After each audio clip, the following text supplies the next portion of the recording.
नमस्कार सभी को। आज हम पढ़ रहे हैं ल्हासा की ओर राहुल सांप्रतायन जी का लिखा हुआ यात्रा वृतांत, है ना। पिछले वीडियो में हमने पढ़ा था नेपाल तिब्बत मार्ग, तिब्बत का सामाजिक जीवन और लेखक की यात्रा की शुरुआत और निर्जन स्थल ढांढे। इन चार टॉपिक्स पर हमने पाठ का सारांश पढ़ा था और अब आगे हम पढ़ेंगे लेखक का रास्ता और सारे टॉपिक्स आज हम पढ़ेंगे। इससे पहले आपने पाठ को पूरी तरह से पढ़ लिया होगा, है ना। यदि पढ़ लिया है तो आपको पाठ आसानी से समझ में आ जाएगा और नहीं पढ़ा है तो एक दो बार इसको जरूर पढ़ें। चलिए हम आगे शुरुआत करते हैं। लेखक का रास्ता भटकना, है।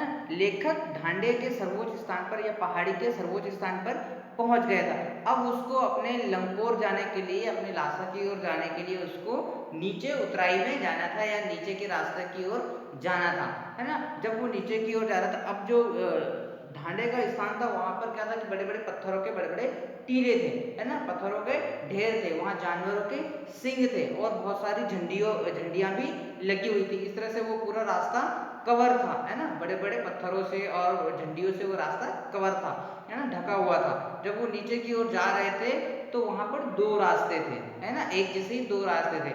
तो लेखक एक तरफ चला गया और लेखक का मित्र जो था सुमति, वो वहीं पर रह गया, है ना। थोड़े से वो आगे पीछे चल रहे थे तो उनको ऐसा लगा कि लेखक इस रास्ते से निकल गया है और वो इस रास्ते से होकर के नीचे की ओर जाने लगे। लेकिन लेखक को ऐसा लगा कि उनका दोस्त पीछे नहीं आ रहा है, तो वो वापस उस स्थान पर आए और वहीं पर बैठ गए। लेकिन लेखक क्या था कि आगे 3-4 किलोमीटर तक आगे निकल गए। जब उनको ऐसा लगा कि यार मेरा दोस्त मेरे लिए रुका ही नहीं है, तो उन्होंने लोगों से पूछा कि भाई ये रास्ता किधर जाता है। तो उन्होंने उसको सही रास्ता बताया कि ये रास्ता लंकोर नहीं जाता है, ल्हासा की ओर नहीं जाता है। तब वो वापस लौट करके सही उसी स्थान पर आए जहाँ से उन्होंने यात्रा शुरू की थी। तब उस समय उनका दोस्त सुमति जो था वहीं पर बैठा था और वो बहुत ही गुस्सा कर रहा था। क्यों गुस्सा कर रहा था? क्योंकि उसको काफी समय तक इंतजार करना पड़ा उनका, है ना। तो गुस्से में वो बहुत ही ज्यादा लाल भी हो गए और बार बार जब उनके इंतजार में आने के इंतजार में वो बार बार चाय गर्म कर करके पी रहे थे, तो इसलिए वो गुस्सा भी हो गए, है ना। एक प्रश्न यहाँ पर आता है पाठ में कि लेखक और उनके साथी को यात्रा करते समय किन किन मुसीबतों का सामना करना पड़ा। तो ये था कि पहला तो ये था कि उन्होंने भिखमंगे का वेश बनाया। दूसरा यह था कि रास्ता भटक गए। तीसरा था कि उनको वजन पीठ पर लाद कर चलना पड़ता था और पैदल ही चलना पड़ता था। तो इस तरह की उनको तकलीफें आई थी।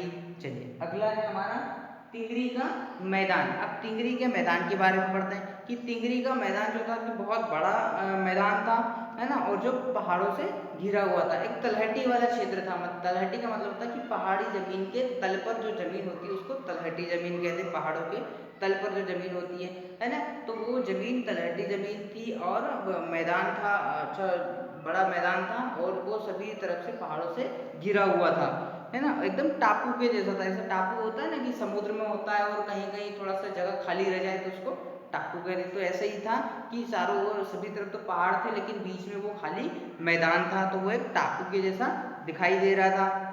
मैदान के भीतर दूर से दिखाई देने वाली पहाड़ी का नाम तिंगरी समाधि गिरी था, है ना। उस जगह का नाम तिंगरी था, लेकिन जब पहाड़ के क्षेत्र से देखते थे तो वो उस जगह का नाम तिंगरी समाधि गिरी था, है ना। यहाँ पर सुमति के अनेक यजमान थे। यजमान मतलब रिश्तेदार थे, उसको पहचानने वाले थे, है ना। उसने उसको बोधगया से लाए हुए कपड़ों की बत्तियों के गड्ढे बनाकर दिए, है ना। बोधगया मतलब जहाँ पर भगवान बुद्ध ने अपना वचन दिए थे या प्रवचन दिए थे, यहाँ पर ज्ञान दिया था, वो बोधगया की जगह है। वहां से उन्होंने बहुत सारे गंडे, गंडे का मतलब होता है कि मंत्र युक्त धागे, है ना। जिन धागों को मंत्र युक्त करके पवित्र कर दिया गया उनको गंडे कहते हैं, है ना। उनमें बीच बीच में गांठें भी लगी होती है ना। वहां सुमति ने एक आदमी से मिलने का बहाना करके शेखर बिहार की ओर चलने के लिए कहा, क्योंकि वह अपने एक यजमान से मिलना चाहता था। शेखर बिहार एक जगह का नाम है ना। तो वो वहां पर एक व्यक्ति से शेखर बिहार मिलने का बहाना करके वो चल दिया, है ना। वो अपने एक यजमान से मतलब अपने एक व्यक्ति से मिलना चाहता था, तो वो बहाना करके उस जगह से आगे की ओर निकल लिए। जागीरदार का प्रचलन, है ना। वहाँ के सामाजिक जीवन में एक बात ये भी आती है कि वहाँ पर जागीरदारी का प्रचलन था। वहाँ पर जागीरदारी लोगों का रोग था, है ना। तिब्बती जमीन जो थी वो छोटे छोटे जागीरदारों, जागीरदारों का मतलब होता है कि कुछ जमीन का हिस्सा बड़े बड़े पूंजीपति लोगों के हाथ में होता है और वो उनको जमीन जोतने के, किसानों को जमीन जोतने के लिए देते हैं। तो यहाँ पर जमींदारों में बटी थी, पूरी तिब्बत की जमीन जो थी वो बड़े बड़े पूंजीपतियों के हाथ में थी और वो अपनी जमीन को छोटे छोटे किसानों में बांटते थे खेती करने के लिए। इन जागीरों का काफी बड़ा हिस्सा मठों की देखरेख में है ना। जो जागीरदार जो लोग थे वो भगवान बुद्ध के जो मठ बने हुए हैं, जो से आध्यात्मिक केंद्र बने हुए हैं, उनकी देखरेख में होते हैं। ये जागीरदार बेगार मजदूर से अपनी अपनी जागीरों पर खेती करवाते हैं, है ना। जो बेगार जिनके पास कोई काम नहीं होता है, उन मजदूरों से वो अपनी खेती बाड़ी का काम करवाते थे और ये लोग मठों में सेवा करते थे। कौन लोग? जागीरदार लोग मठों में सेवा करते थे और वो मजदूरों से अपने खेतों की जुताई करवाते थे या काम करवाते थे, है ना। समय समय पर खेती का प्रबंध देखने के लिए भिक्षु आते थे। भिक्षु मतलब वो वहाँ से कोई सेवक को भेज दिया करते थे। जागीरदार लोग जो थे वो किसी भिक्षु को या किसी सेवक को अपनी जमीन की देखरेख के लिए या मजदूर काम कर रहे हैं कि नहीं कर रहे हैं, इस बात को देखने के लिए वो भिक्षुओं को भेज दिया करते थे। उन भिक्षुओं को राजा की तुलना भी की जाती थी कि वो मजदूर लोग जो थे उन्हें ही जागीरदार मानते थे, उन्हें ही अपना राजा मानते थे, है ना। अब अगला टॉपिक है मुखिया भिक्षु से मुलाकात, है ना। अब जब गांव से जब वो लासा से लौटते समय या यात्रा से लौटते समय जब वापस की ओर आ रहे थे तो उन्हें शंकर विहार की खेती के मुखिया भिक्षु नमसे बड़े ही से मुलाकात हुई और जो व्यक्ति बौद्ध भिक्षु से जिनकी मुलाकात हुई वो व्यक्ति बहुत ही सज्जन था, बहुत ही भद्र था, है ना। लेखक को भिखमंगे के वेश में देखकर भी शंकर की खेती के मुखिया उनसे बहुत प्रेम से मिले, है ना। जब वो लूट रहे थे तो उस समय जो नम्स था, जो व्यक्ति नम्स जो है उसको मुखिया को कहते हैं वहाँ पर, है ना। मुखिया जो भिक्षु मुखिया होते हैं उनको नम्स कहते हैं तिब्बत के क्षेत्र में। जब वो लौट करके आ रहे थे लेखक तो उनसे बहुत ही प्रेम पूर्वक नम्स और लेखक की मुलाकात हुई। यहाँ एक अच्छा बौद्ध मंदिर था जिसमें कंजूर की हस्तलिखित 103 पोथियां रखी हुई थी, है ना। उस गांव में शंकर विहार गांव में एक बौद्ध का मंदिर भी था जहाँ पर कुछ हस्तलिखित पोथियां रखी हुई थी जिनको लेखक ने पूरी तल्लीनता के साथ बैठ करके पढ़ा था, है ना।